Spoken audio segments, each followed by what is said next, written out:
Hello everyone, এই ভিডিওটা ছিল বেশ কিছুদিন আগের ভিডিও।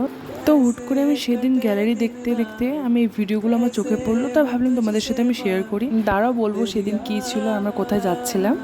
তো যাই হোক, দেখো আমরা এখানে রেডি হয়ে নিচ্ছিলাম। তা আমি এখানে স্কিন কেয়ার করছিলাম কিছু, আর এখানে মাও রেডি হয়ে নিচ্ছিল। মাকে আমি শাড়িটা ধরে দিলাম, অল্প কুচিটা।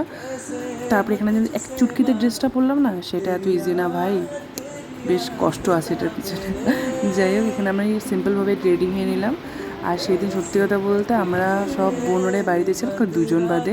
এখানে পুজো দিতে আমি দিদি সবাই রেডি হয়ে নিয়েছি, আর মারাও ছিল। সেদিন ছিল আমার দিদির ছেলের জন্মদিন, মানে আমার পুচকা। তো ওদের বাড়ি যাচ্ছিলাম আমরা সবাই মিলে। তো আমরা এখন বাড়ি থেকে বের হয়ে টোটোর জন্য অপেক্ষা করছিলাম রাস্তায়।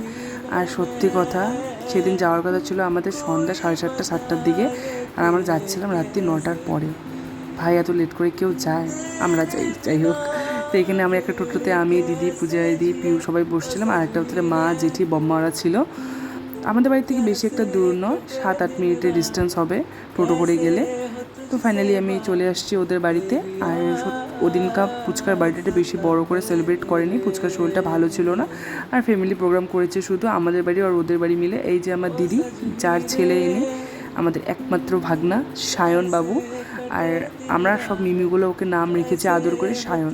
তো ঘুম থেকে উঠেছে, মুডটা বেশি একটা ভালো না, তাই এখানে পিউর সাথে খেলা করছিল। আর অলরেডি গিয়ে দেখি কেক কাটিং শেষ।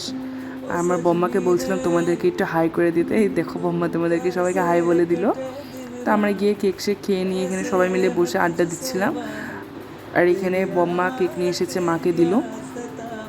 আমি তোমাদেরকে আগেই বলেছি বেশিক্ষণ ভিডিও আমি করিনি, কিছু ছোটো ছোটো ক্লিপ নিয়েছি। আর আমাদের খাওয়া দাওয়া শেষ, আমরা এখন বাড়ি যাচ্ছিলাম। হোপসো তোমাদের ভিডিওটা ভালো লেগেছে, ভালো লাগলে একটু লাইক করে দিও। Take care, tata.